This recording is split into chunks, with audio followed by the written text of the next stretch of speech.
hayyal hayawan. Umpama wong iku ngerti pentinge akhirat, donya ora penting, ma'atharu mongko ora bakal menangno sapa wong. Ora bakal menangno sapa wong ad-dunya ing demi donya alih ngalahno ing atase akhirat. Umpama wong iku sadar mesti ora bakal menangno donya ngalahno akhirat.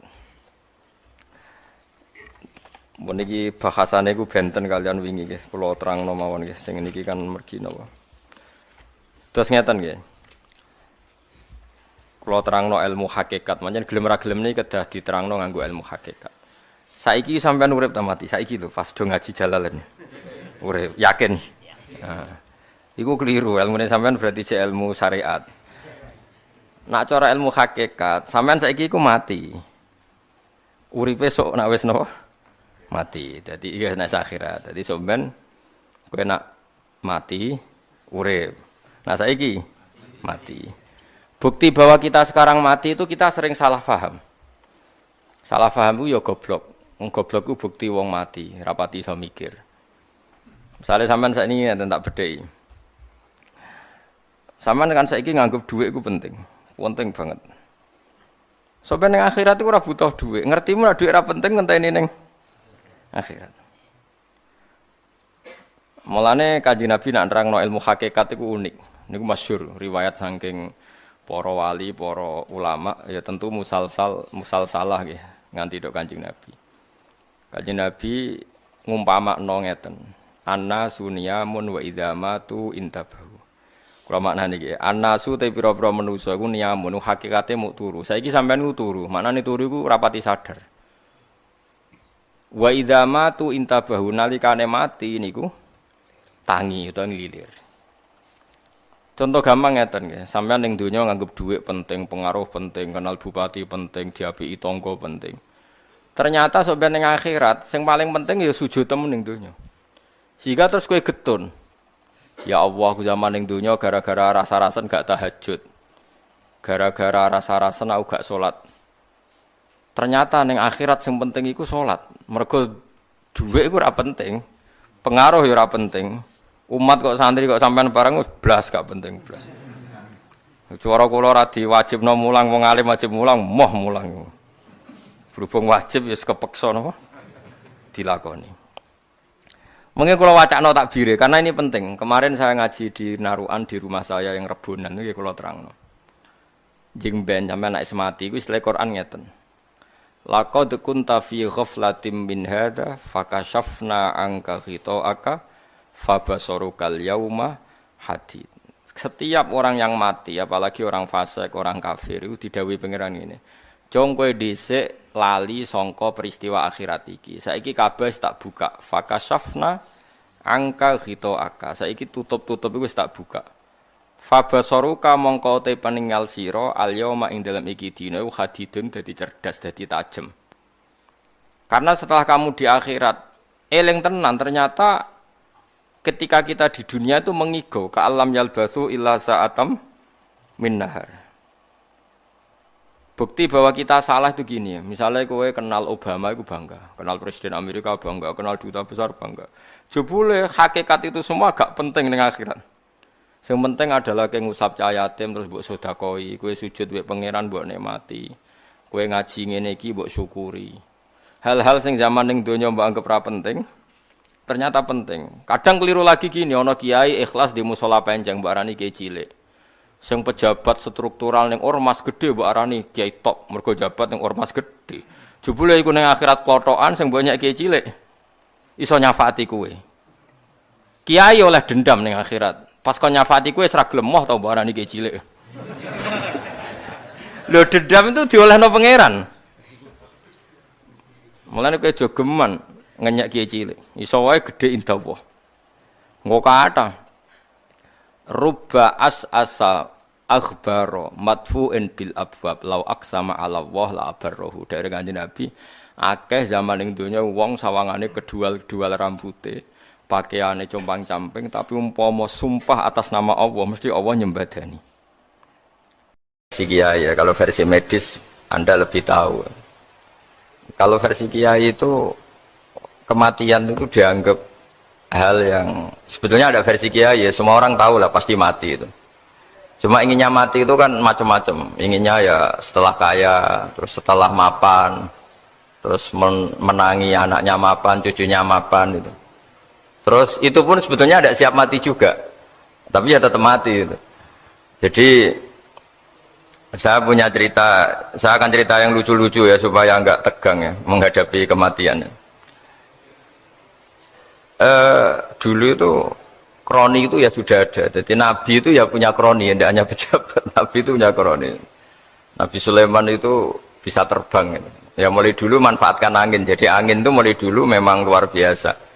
Dimanfaatkan orang sekarang mulai tenaga angin, pakai rem angin. Mulai dulu angin itu luar biasa. Nah itu teman dekatnya Nabi Sulaiman tuh ya agak sopan tuh bilang gini, itu Pak Nabi itu kalau nanti ada malaikat Israel saya pinjam anginnya supaya tidak bisa ngejar saya katanya. Jadi mulai dulu tidak hanya pejabat, Nabi pun ya punya teman yang agak-agak gimana itu. Suatu saat malaikat Israel disuruh nyabut orang, misalnya namanya siapa lah. Nanti saya sebut ada yang tepaan sama nanti tersinggung, ya semuanya siapa gitu. Yang jelas namanya ada Agus tidak Bambang karena bahasa Arab itu orang ini cabut di India. Nabi Sulaiman kira-kira ya di Palestina kira-kira itu. Si orang ini ternyata di dekat Nabi Sulaiman. Nah karena Nabi itu kan orang hebat lah, sehingga malaikat ya kadang silaturahim ke para nabi. Israel sendiri ya kadang-kadang silaturahim ke para nabi. Silaturahim yang paling nggak disukai ya silaturahimnya malaikat Israel. Datang ke Nabi Sulaiman, sebenarnya niatnya silaturahim. Ternyata ketemu orang itu, kaget malaikatnya. Waduh ini gimana ini? Kok saya disuruh nyabut di India, kok orangnya di Palestina? Nabi Sulaiman kira-kira di kawasan Palestina, di wilayah yang katanya Israel itu. Karena Palestina kita tahu kan, menurut pemerintahan Israel itu wilayah Israel, menurut Palestina pemerintahan apa? Palestina. Tapi Indonesia alhamdulillah sampai sekarang itu nggak mau atau tidak punya hubungan diplomatik dengan apa? Israel. Sehingga kita harus mengistilahkan Palestina untuk warga Indonesia. Kaget malaikat ini katanya disuruh nyabut di India kok ada di sini. Nah si kroni ini, si orang yang itu melihat malaikat Israel, entah kenapa kok dia bisa melihat itu, mungkin punya kekuatan tertentu karena dekat Nabi. Kaget dia, malaikat melihat dia karena janggal ya, disuruh nyabut di India ke orangnya di Palestina. Si orang ini melihat malaikat juga takut, malaikat itu punya hawa yang luar biasa. Akhirnya bilang ke Nabi Sulaiman, ya Nabi Allah tolong pinjemin saya angin untuk saat ini juga saya bisa terbang ke India. Dipinjemin sama Nabi Sulaiman. Akhirnya orang itu sampai ke India. Dikira angin itu sudah segala-galanya sampai India. Terus malaikat senyum, seneng dia.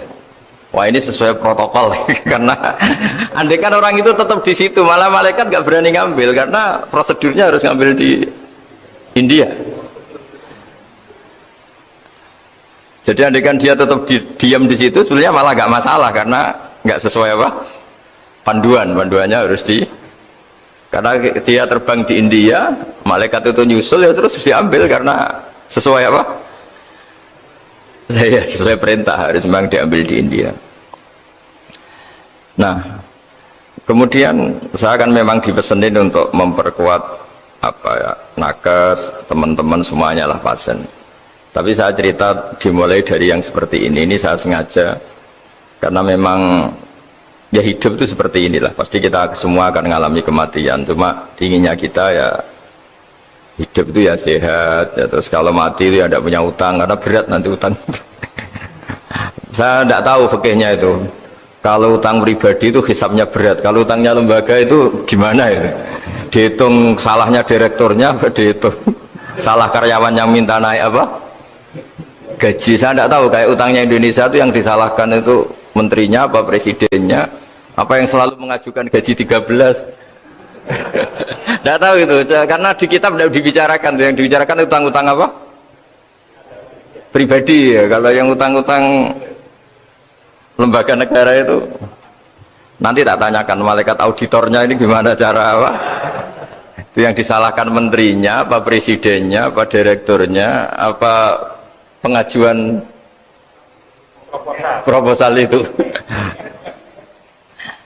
Nah singkat cerita itu kalau ngadepin kematian atau sebenarnya yang ngadepi kehidupan juga kita ini inna sholati wa nusuki wa mahyaya wa mamati lillahi rabbil alamin. Saya bicara ilmunya kiai.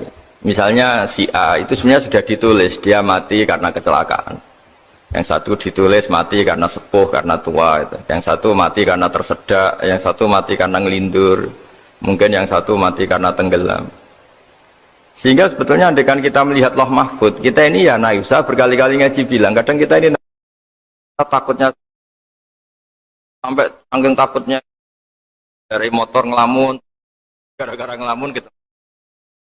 Andaikan malaikat tuh suka bully, kawan gitu. Kamu catatannya kecelakaan kok yang kamu takuti apa? Covid. Tentang sejarah misalnya kita pernah hidup menanamkan kebencian sesama itu terus ke bawah. Anak cucu kita dikandani jogeman cocok wong iku musuh bapakmu mbahmu itu. Sehingga anak cucu itu dendamnya diwariskan. Wong dendam kok dia apa? Wariskan. Termasuk utang itu. Ketika kita jabat ingin rumah sakit ini mewah, pikiran yang kok sedadi, aku seleran semikir direktur berikutnya. Itu tidak tahu itu nanti hisabnya ke siapa. Saya ulang lagi ya. Maka dalam satu ayat dikatakan laqad kunta fi ghaflatin min hadza fakashafna ankal ghita'aka fabasarukal yauma hadid. Manusia ketika di dunia itu dianggap tidur. Tidur itu dengan tanda kutip itu bodoh. Bodoh itu tidak tahu.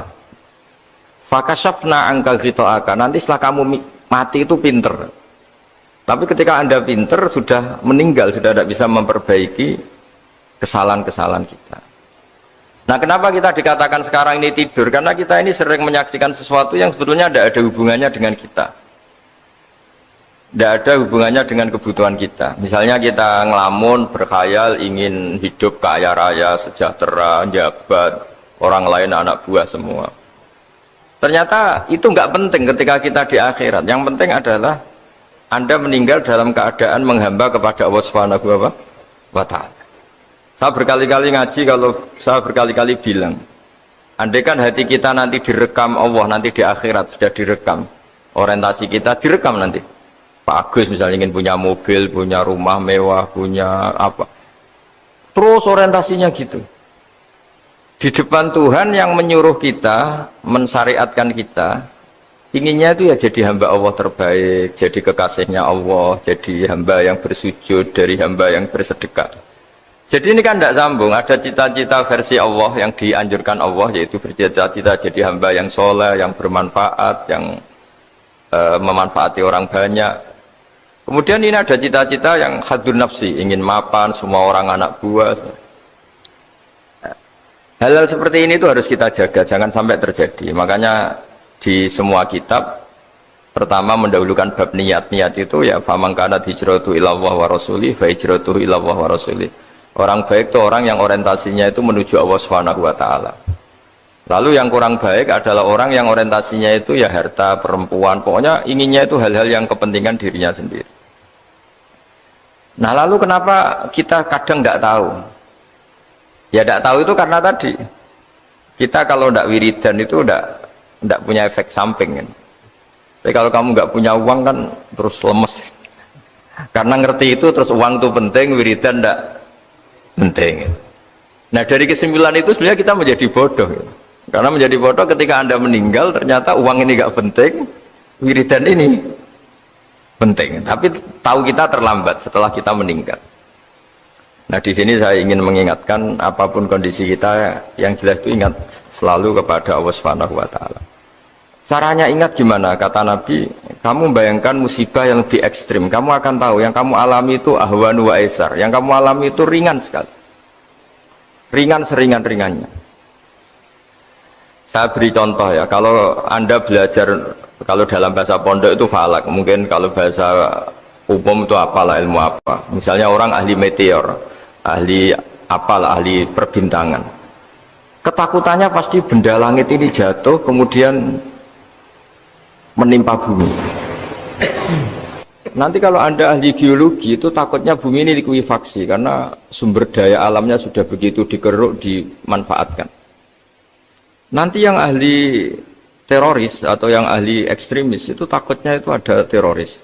Yang ahli sosiologi takutnya Indonesia itu chaos. Kalau chaos ya saling bunuh, saling apa. Jadi semuanya ini ketakutan ini semuanya mengarah terhadap kematian. Kecelakaan lalu lintas ya menjadikan orang mati. Likuifaksi kayak kemarin di Sulawesi ya iya, gunung meletus, gempa, tsunami. Nah ketakutan yang menjadikan kematian sebenarnya banyak. Kalau baru tsunami aja ya orang takutnya ke tsunami. Nanti kalau ada kematian gempa ya takutnya gempa. Kalau temanya COVID ya takutnya COVID. Terus kalau ada tetangga mati karena ngelindur ya baru gue nak turu hati-hati nggak nak mati ngelindur. Jadi, nah masalahnya kan kita tidak tahu, nggak tahunya itu.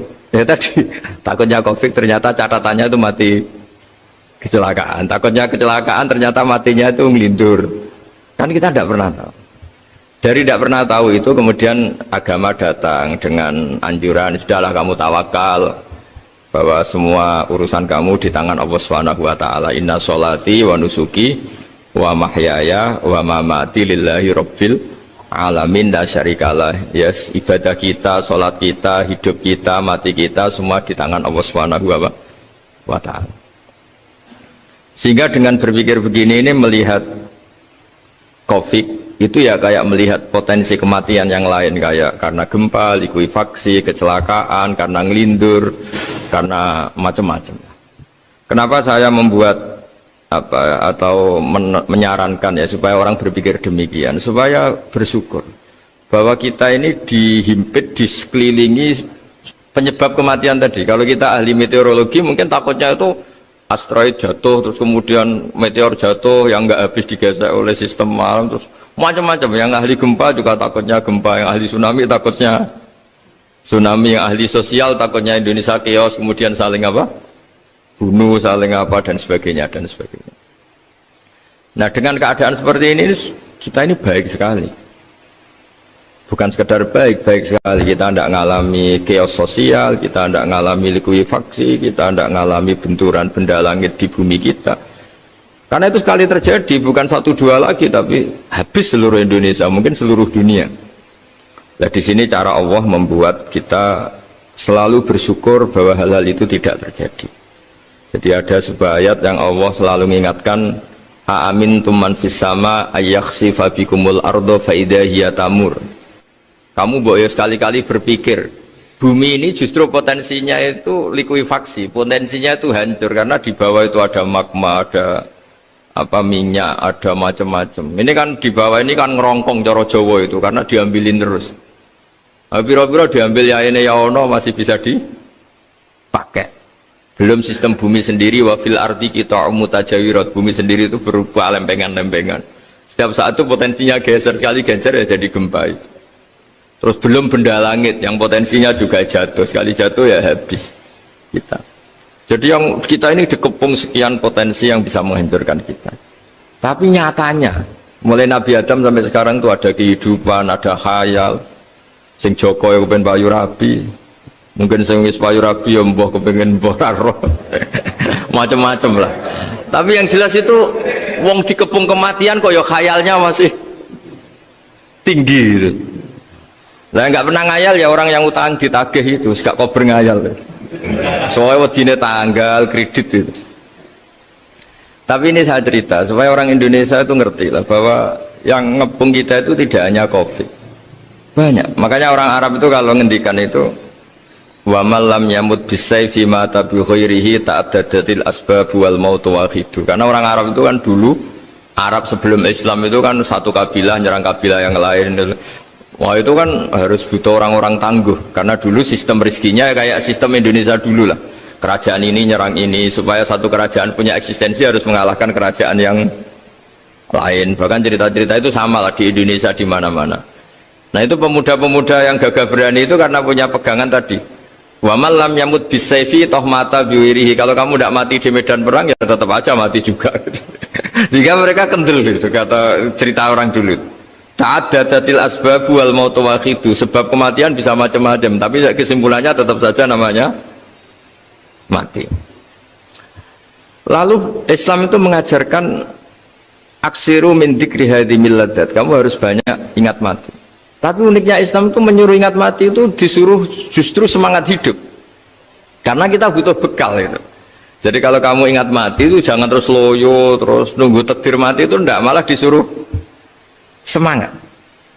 Nah, tenaga medis semangat mengobati pasien, yang pasien juga semangat apa? Mensupport dirinya supaya punya keberanian hidup. Orang Jawa nunggoni anak, nunggoni putu. Kalau saya sebagai kiai ya nunggoni santri, nunggoni umat. Jadi ingat mati itu justru dengan cara mencintai hidup. Karena hidup ini adalah bekal kita untuk sanggup ketemu Allah Subhanahu wa taala. Kadang-kadang bekal itu mudah sekali. Ada orang nakal gara-gara minumin anjing yang baru haus, sama Allah dimaafkan.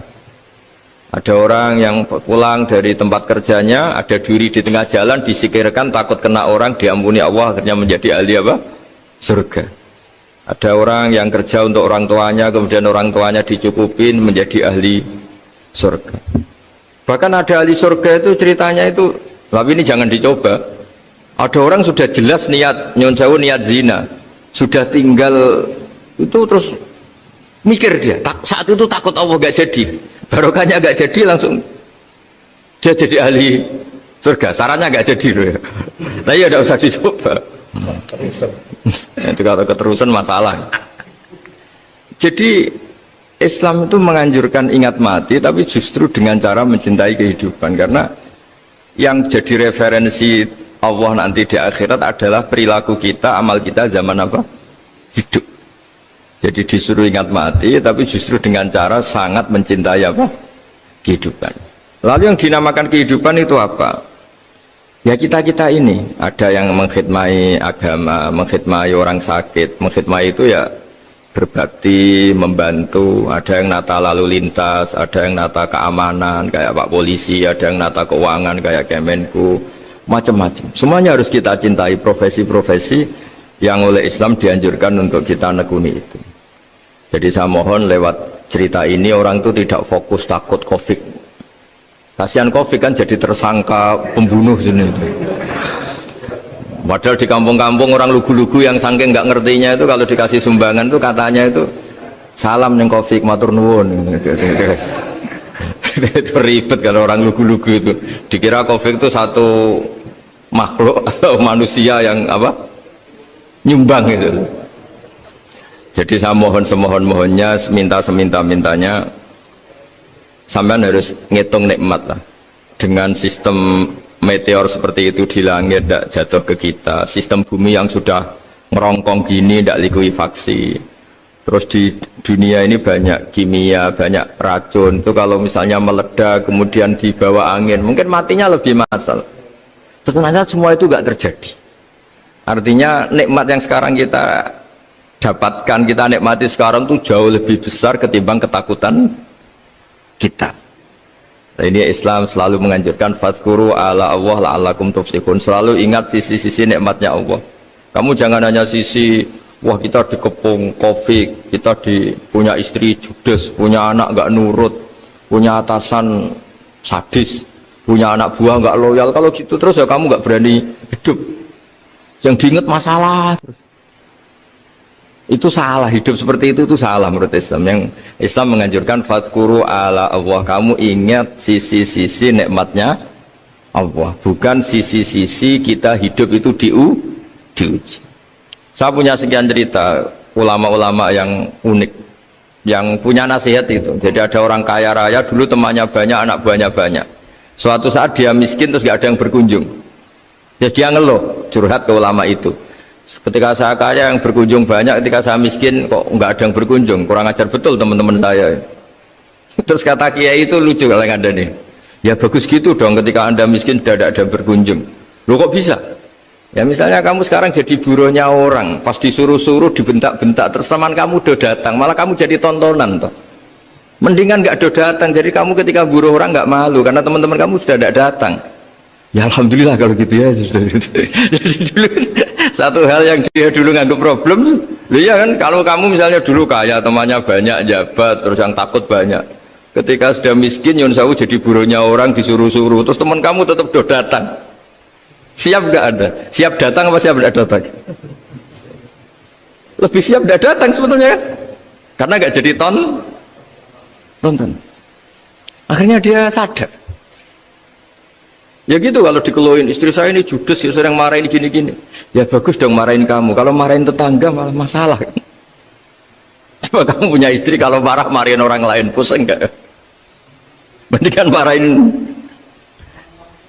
Jadi pokoknya dilatih terus. Lama-lama dia bersyukur. Nah termasuk cara kita melihat kehidupan. Ada doa Rasulullah SAW yang luar biasa, ya Allah jadikan kehidupan ini sebagai penambahan saya untuk berbuat baik. Wal mauta rohatan li min kulli syarrin. Kalau saya engkau takdir mati ya anggap mawon ini mati itu berakhirnya semua potensi keburukan saya. Orang itu kan potensinya dua, buruk betul atau potensi buruk. Mungkin sekarang kita tidak korupsi, tapi saja suatu saat kita korupsi. Mungkin sekarang kita tidak salah, suatu saat potensi salah. Dan mati itu mengakhiri itu semua. Makanya saya berkali-kali cerita kalau ngaji, kalau orang-orang alim NU itu kalau ada bajingan mati tetap dia seksa ini baik dia. Itu tetangganya nggak mau semua. Wong bajingan darah ini baik, tapi kiainya ngotot harus disaksikan kalau ini baik. Akhirnya mereka bilang ya baik-baik. Padahal di hati kiainya sudah tidak bisa garong lagi, tidak bajing lagi. Ya baiklah gitu. Jadi sehingga orang-orang soleh itu melihat hidup itu ya biasa, melihat mati itu biasa, karena hidup adalah sarana kita menambah kebaikan dan mati adalah akhir dari segala keburukan kita atau potensi keburukan kita. Jadi Islam itu mengajarkan kita gimana menghadapi kehidupan, juga gimana menghadapi apa? Kematian. Jadi saya ulang lagi itu ajaran-ajaran Islam yang luar biasa. Jadi ij'alil hayata ziyadatan li fi kulli khairin wal mauta rohatan li min kulli syarrin. Jadi hidup menambah kebaikan, kalau kita mati anggap saja mengakhiri semua buruk kita kalau kita sedang buruk atau potensi keburukan kita. Saya cerita ringan tapi supaya diingat-ingat. Jadi kalau kita yang nekuni, saya tadi kan sudah bilang, kita kiai yang nekuni ilmu itu, ya tadi kita agak fokus bicara COVID. Inna Allaha yumsikus samawati wal ardo antazula wala inzalata in amsakahuma min ahadim min ba'dih. Kalau kamu ahli meteorologi kan melihat ini jatuh jumlahnya besarnya sekian. Ini kalau digesek oleh atmosfer paling masih sekian, kayak kemarin Januari kan hujan meteor yang sering kena Lampung kemarin. Terus di mana-mana mesti takut kamu itu. Kalau kamu ahli gempa takutnya itu ya pergeseran lempengan bumi. Kalau kamu ahli tsunami ya takutnya tsunami. Kalau ahli sosiologi ya takutnya chaos sosial ya, sama kamu medis ya takutnya penyakit yang menular, penyakit seperti ini. Oke, kita sekarang fokus menghadapi COVID dan kita selalu berharap supaya Indonesia terbebas dari apa? COVID dan musibah-musibah yang lain. Ya tadi apa gunanya terbebas dari COVID tapi chaos sosial kayak apa terus kita. Sehingga Islam selalu mengajarkan harus disyukuri lah bahwa kita sekarang alhamdulillah kita hidup harmonis. Kita kata Mbah Mun Bhinneka Tunggal Ika itu dimentikakno terus. Terus yang terakhir masalah air. Air itu sumber kehidupan. Di antara Allah mengingatkan kita adalah kul ara'aitum in asbaha ma'ukum ghoron famayyatikum bima immain. Bumi ini kan bawahnya ada magma, terus ada air. Normalnya air itu enggak ada. Secara teori itu normalnya air itu enggak ada karena bumi itu kan kalau ada air kan meresap. Sudah meresap bawahnya itu ada minyak, ada magma, harusnya air itu tersedot habis. Tapi orang saking angkuhnya, saking cueknya, ngira air itu malah potensinya itu abadi. Sebetulnya kalau menurut teori alam, air itu gampang hilang kan, diletakkan di bumi ya bumi itu meresap. Nanti bawahnya itu ada minyak, ada sebagian ada magma, ada macam-macam lah. Jadi potensi air itu harusnya nggak ada malah kalau melihat sistem itu. Tapi karena Allah saking rahmannya, air ini dijaga sedemikian rupa tetap ada. Kalau melihat sistemnya kan normalnya malah nggak ada. Makanya Allah selalu mengingatkan in asbahama ukum ghoron. Suatu saat air yang kamu pakai, yang jadi sumber kehidupan itu bisa saja tahu-tahu hilang.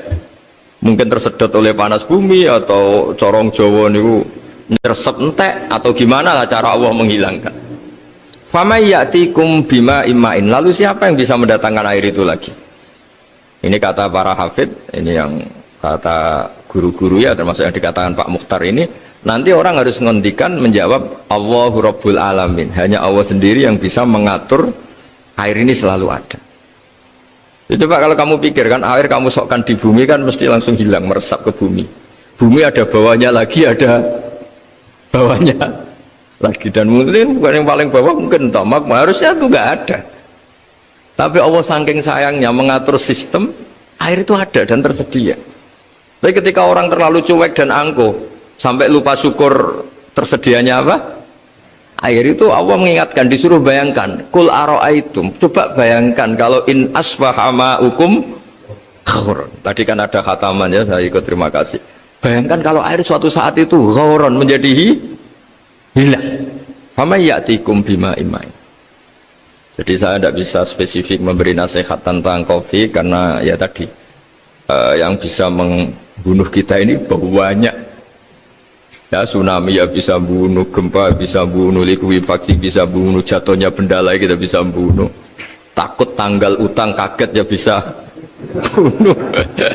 Macam-macam, semacam-macam lah, ngelindur ya. Kemarin mudik aja, yang sebelum tertata rapi aja mudik aja berapa kemarin, kalau ada apa mudik lebaran yang tahun berapa, 3 tahun yang lalu apa 4 tahun yang lalu dulu. Jadi saya mohon, ketakutan kita adalah yang hakikat adalah takut jadi hamba yang tidak baik. Itu yang harus jadi ketakutan sejati. Takut kita di mata Allah tidak jadi hamba yang baik, sehingga kita jauh dari Allah Subhanahu wa ta'ala. Karena cita-cita terbesar kita dan cita-cita terbaik kita adalah jadi hamba yang diridhoi Allah Subhanahu wa ta'ala. Sebaliknya ketakutan kita sejati adalah takut su'ul khotimah, takut jadi hamba yang tidak baik. Kita inginnya adalah assalamu alaina wa ala ibadillahis sholihin. Yang berhak mendapat keselamatan dunia akhirat adalah orang-orang atau hamba-hamba yang soleh. Ya tadi, untuk menjadi soleh itu gampang di Islam itu. Tenaga medis nolong pasien ya ibadah, pasien husnudzon sama dokter ya ibadah, mengelola hidup, ingin hidup ya ibadah, anak ngurus istri, istri ngurus, pokoknya anak yang ngurus keluarganya juga ibadah. Semuanya itu di Islam itu asal tidak maksiat itu dianggap apa? Ibadah. Dan untuk orang menjadi kekasihnya Allah kayak tadi, ada orang yang karena ngerawat hewan dijadikan walinya Allah, menghilangkan apa duri atau pengganggu di jalan jadi kekasih Allah. Itu cerita-cerita itu semuanya ringan. Bahkan tadi ada yang cerita sekedar ingin maksiat dan tidak jadi. Dalam Islam itu kan gitu, orang yang merencanakan maksiat kemudian tidak jadi, itu ditulis pahala. Jadi gampang sekali untuk menjadi orang soleh dalam apa? Islam. Kalau tidak bisa itu semua, kata Nabi, takufus syarroka anin nas fa inna sadaqatun minka ala nafsik. Kalau tidak bisa berbuat baik sama orang lain, yang penting tidak mengganggu orang lain. Terus kan enak turu ning omah ngelamun, bengak-bengok dhewe aja banter-banter, tapi nak bengok-bengok banter-banter kan ganggu tangga. Itu asal tidak ganggu orang lain. Takufus syarroka anin nas. Kamu jangan sampai efek buruk kamu berakibat pada orang lain. Itu juga fa inna sadaqatun minka ala nafsik. Itu ya bagian dari sedekah kamu. Taruh saja misalnya kalau secara ilmu medis, misalnya kita ini kok dinyatakan positif COVID, secara ilmu medis nggak boleh ketemu orang lain, terus kamu diisolasi. Kamu niatin ketika diisolasi itu tidak menularkan bahaya kepada orang lain. Itu juga ibadah. Jadi ibadah itu gampang sekali, mudah sekali. Karena agama ini yuridu wa bikumul yusra wala yuridu bikumul usra. Agama ini mudah, bukan sulit. Ya, mohon maaf tadi saya nggak bisa datang yang jam 11 karena saya tadi malam hormat di Jogja, acara 7 harinya Kiai Jatabek, tadi pagi baru datang. Tapi saya mohon pokoknya yang seneng ya, hidup itu yang seneng, diberi kesempatan hidup sampai sekarang itu yang seneng. Jangan karena teman kamu meninggal terus akan-akan ini teman saya meninggal, paling saya besok. Kok kamu tahu? Nyatanya besok hidup lagi, besoknya ya hidup lagi, sampai sekarang ya masih hidup. Sudahlah mensyukuri yang ada, jadi sudah saya mohon syukur itu penting lah ini syakartum lazidanakum. Justru dengan kita syukur itu insya Allah segalanya akan tambah baik, tambah apa? Baik, ya, matur nuwun, ngapunten ingkang kathah. Assalamualaikum warahmatullahi wabarakatuh.